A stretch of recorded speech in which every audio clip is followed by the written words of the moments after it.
अस्सलाम वालेकुम दोस्तों, आज हम आपको बताएंगे axis bank Flipkart credit card के बारे में, जो कि एक बहुत अच्छा कार्ड है। आपको लेना चाहिए अगर मिले तो। इसके बेनिफिट हैं अनलिमिटेड कैशबैक। आप फ्लिपकार्ट पे अर्न मंत्रा पे कभी भी आप ट्रांजेक्शन करेंगे तो आपको 5% कैशबैक एनी टाइम मिलेगा और हमेशा मिलेगा। कोई लिमिट नहीं है, अनलिमिटेड कैशबैक है। और अदर मर्चेंट पे इनके जो टाइप हैं, आप वहाँ पे अगर ट्रांजेक्शन करेंगे तो 4% कैशबैक वहाँ पे मिलेगा। और अदर स्पेंड मतलब कहीं भी और स्पेंड करेंगे इसके अलावा तो 1.5% कैशबैक मिलेगा अदर कैटेगरी कहीं भी। और जो आपका कैशबैक मिलेगा आपके स्टेटमेंट में बिल बनेगा तो वहाँ क्रेडिट हो जाएगा। और दूसरा एयरपोर्ट लॉन्च एक्सेस है for complimentary airport lounge access within India per calendar years. Flipkart Axis Bank card, master card या वीज़ा कार्ड यहाँ पे सपोर्ट करेगा। इसका बेनिफिट भी है, अगर आपको कार्ड मिल जाता है, अप्रूव हो जाता है, तो आपको 500 रुपये का फ्लिपकार्ट का वाउचर मिलेगा फर्स्ट ट्रांजेक्शन। अगर आप फर्स्ट ट्रांजेक्शन करते हैं कितने का भी हो तो आपको 500 रुपये का वाउचर मिलेगा। और दूसरा मंत्रा का 15% कैशबैक मिलेगा, मैक्सिमम 500 रुपया फर्स्ट ट्रांजेक्शन पे। और 50% डिस्काउंट मिलेगा स्विगी पे, मैक्सिमम 100 रुपये फर्स्ट ट्रांजेक्शन।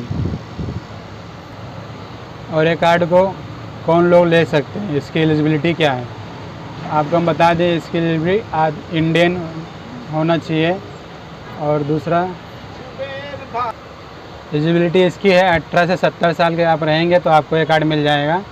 और दूसरा डॉक्यूमेंट्स में क्या लगेगा, पैन कार्ड फ़ोटोकॉपी या फॉर्म 16, एक फ़ोटोग्राफ, ITR, या आप अगर सैलरी पर्सन है तो आपको सैलरी स्लिप देना पड़ेगा, नहीं तो आपको ITR इनकम प्रूफ देना पड़ेगा। और रेसिडेंस प्रूफ एनी फॉलोइंग इसमें से कोई भी दे सकते हैं, जैसा कि password, ration card, electricity bill, landline, telephone. Identity proof में आप दे सकते हैं passport, driving licence, PAN card, Aadhaar card. For example समझ लीजिए कि पैन कार्ड, आधार कार्ड आप देंगे तो आपका काम हो जाएगा। आपका 21 दिन लगेगा, अगर आप कार्ड अप्रूव हो जाता है तो आपको 21 दिन के अंदर कभी मालूम पड़ सकता है। अब आइए इसके चार्जेस के बारे में जान लेते हैं। इसका ज्वाइनिंग फ़ीस 500 रुपया है। एनुअल फ़ीस सेकंड ईयर 500 रुपया है। अगर आपको सेकंड ईयर का एनुअल फ़ीस इस पर वेव कराना है तो आपको 2 लाख रुपये स्पेंड करना पड़ेगा। एड1 कार्ड ज्वाइनिंग फ़ीस नील है, एड1 कार्ड एनुअल फ़ीस नील है। कार्ड रिप्लेसमेंट 100 रुपया है। कैश पेमेंट आप करते हैं 100 रुपया है। डुप्लीकेट स्टेटमेंट का वेव ऑफ है, कोई चार्ज नहीं है। और आउटस्टैंडिंग चेक अगर आपका है तो कोई भी चार्ज नहीं है। मोबाइल ट्रांजैक्शन अलर्ट जब मैसेज आता है उसका भी कोई चार्ज नहीं है। Balance inquiry,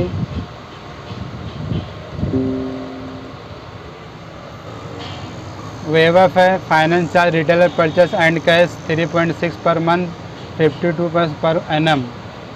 cash withdrawal fees 2.5% minimum 500 रुपया of the cash amount. Transaction के ऊपर डिपेंड करता है, बाकी कम से कम 500 रुपये आपका चार्ज लगा कैश विड्रॉल करते हैं तो। और इसके ओवरड्यू पेनल्टी, लेट पेमेंट की बात कर लेते हैं। अगर आप बिल पेमेंट करते हैं और आपका बिल 300 से कम रह जाता है तो कोई चार्ज देना नहीं पड़ेगा आपको। अगर 300 से 1 रुपया भी होता है तो आपको 500 रुपये चार्ज पड़ जाएगा। 500 से 1 रुपया अगर होता है 501 से 1000 रुपया तो आपको चार्ज पड़ जाएगा। और दूसरा 1000 से 1 रुपये भी 500 चार्ज पड़ जाएगा। और 10,001 से 25,000 तक का 750 चार्ज पड़ जाएगा। 25,000 से 50,000 तक का आपका 1000 चार्ज पड़ जाएगा। 50,000 तक का आप अगर ओवरड्यू रखते हैं तो 1000 रुपये चार्ज पड़ जाएगा। ओवर लिमिट पेनल्टी चार्ज इसका 2.5%, मिनिमम 500 रुपये लगेगा। चेक रिटर्न चार्ज आपका 2% पेमेंट कम से कम 450 लगेगा। और foreign currency transaction fees 3.5% transaction value के ऊपर डिपेंड करेगा। तो अगर आपको कार्ड मिलता है तो आप ले सकते हैं।